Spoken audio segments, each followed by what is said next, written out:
Hello and welcome to Bread of Life, a daily devotional program which each week features a different area pastor. Our speaker for this week is Pastor Riendeau of Bloomfield. Hello, friends.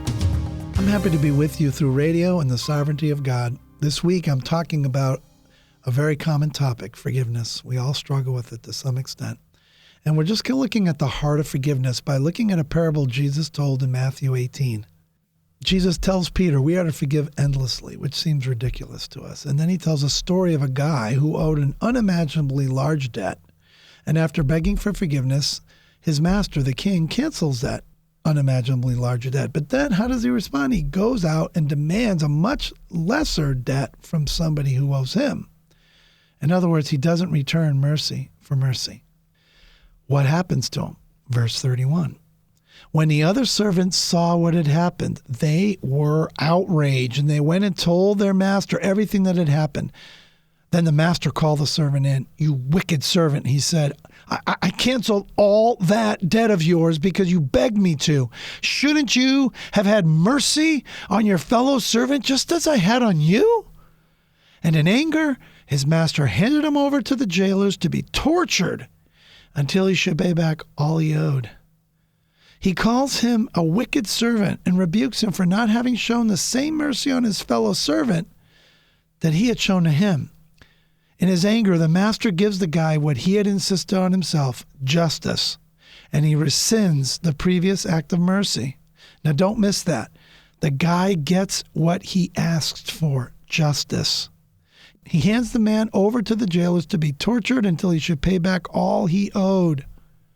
Now, yesterday I said that what the man owed was 200,000 years of wages, meaning he'll never pay this debt back.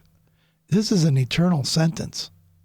He's going to be tortured until he dies. And what that means is there's a lot on the line when we're faced with forgiving somebody.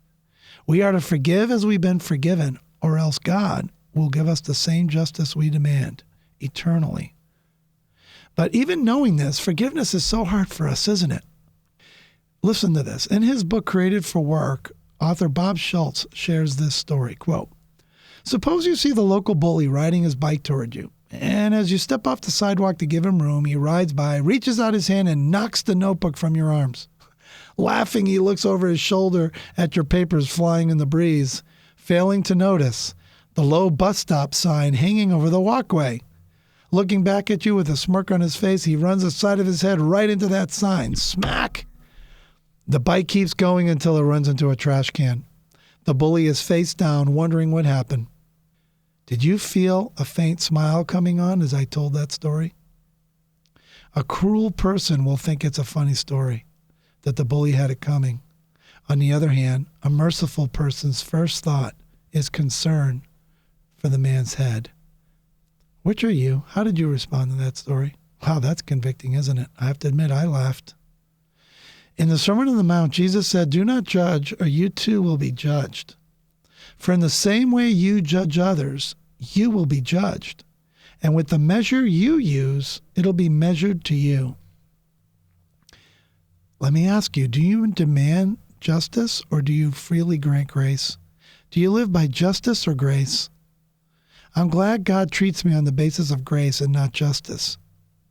Yet in spite of that, I often don't treat people with the same grace God uses towards me. I demand justice. I hold them in my closet of guilt and shame, keeping them away, avoiding them in the supermarket, talking poorly of them behind their backs, holding on to resentment until they give me the justice I demand. Oh, God, forgive me.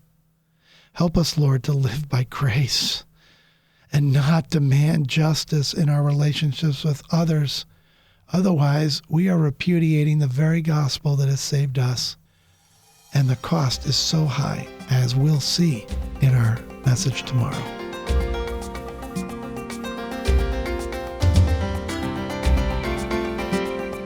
You've been listening to Pastor Riendeau of Bloomfield, and this has been Bread of Life, a program to encourage you from God's Word.